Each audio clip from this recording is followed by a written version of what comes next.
My daughter has just recently come back from a couple of years at Cardiff University, and she lived in Ninian Park Road, and I think for me there was a sense of our own story being tied up in that place.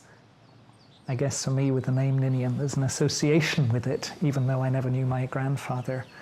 But in another sense, I suppose the philosophical, well, things need to move on, and change has to take place, and perhaps its time has come. Lord Ninian performed the ceremonial kick-off when Ninian Park was officially opened in 1910 with a friendly game against the then First Division champions Aston Villa. Just for the record, Villa won 2-1. When they built the ground, it certainly wasn't anything like it is now. There were ash banks. They asked local factories to deliver clinker from the furnaces. The gasworks on Penarth Road sent tons of stuff. There was a small canvas-covered stand on the far side. It only held 200, but later in their first season they built a more substantial timber stand. But the problem with the ash banks was that in blustery conditions, people went home covered in the stuff, and in wet conditions they sunk into slurry. The first major stand to be built was the Canton stand. That was completed in the 1920-21 period. It was built off-centre to the pitch, and the reason for that was because they were going to move the whole ground about 15 yards nearer Sloper Road, but finances were tight and they never did it. Within 15 years, though, Cardiff City were a power in the soccer land. Tottenham proved too strong for them just in this FA Cup tie in 1923, but by then Cardiff were, like Spurs, a First Division club.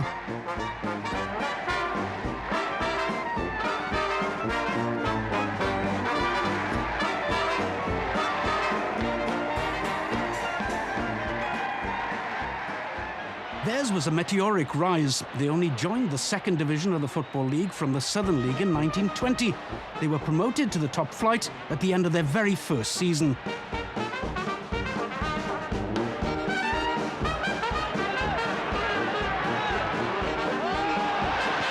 Gates were getting bigger and bigger, and the ground was taking shape.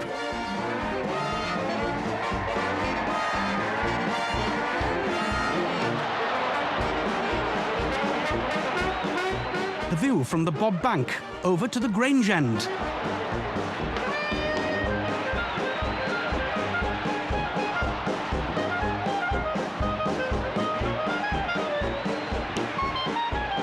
In just their second season in the top flight, Cardiff so nearly took the title,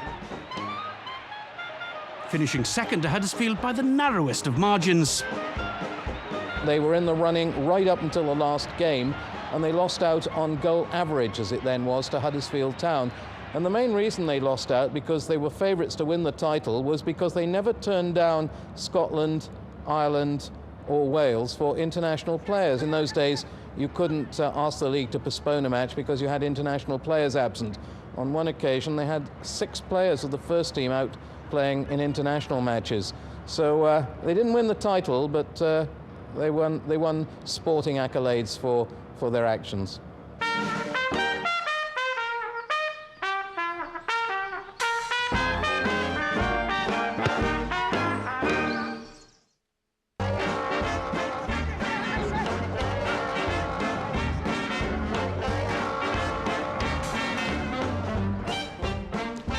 By 1927, Cardiff were on their way to their second Wembley Cup final appearance in 3 years, starting their campaign with the third-round win of Aston Villa. They'd gone down 1-0 to Sheffield United in 1925, but made no mistake in 27, though they only played one more game at home. Almost 50,000 people packed into the ground as they beat Chelsea in a quarter-final replay. The much-chronicled mistake by a Welsh goalkeeper then gave Cardiff the cup in the Wembley final, the only time the cup's ever been taken out of England. Fred Keane and his boys enjoyed the plaudits, but the run of success was not to last.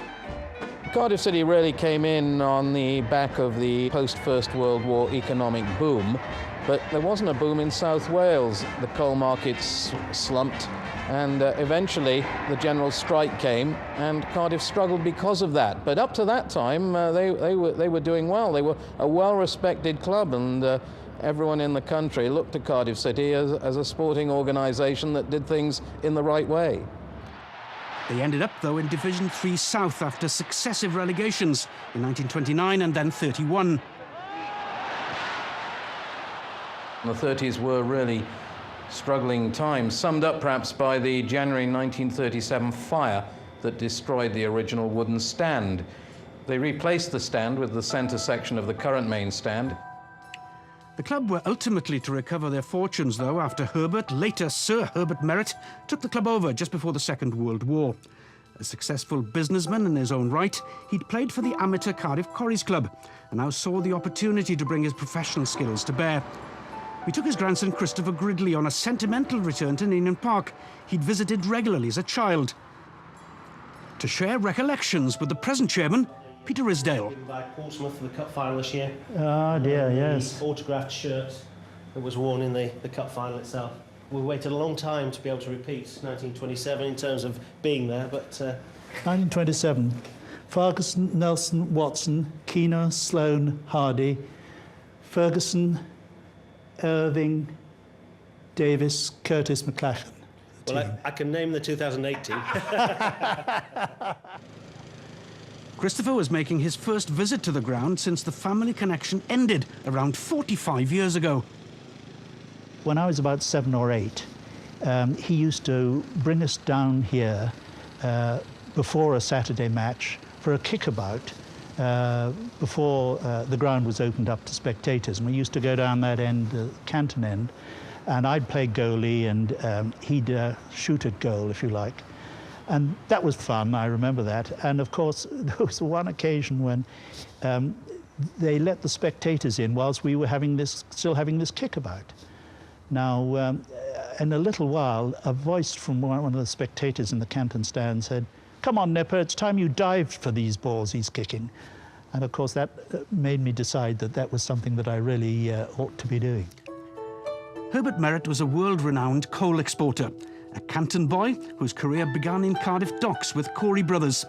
He received the Chevalier de la Légion d'honneur from the French in recognition of his business and commercial prowess.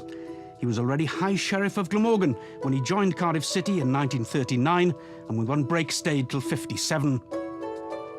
He bought Courterala House just outside Cardiff, a house associated with Sir Walter Raleigh.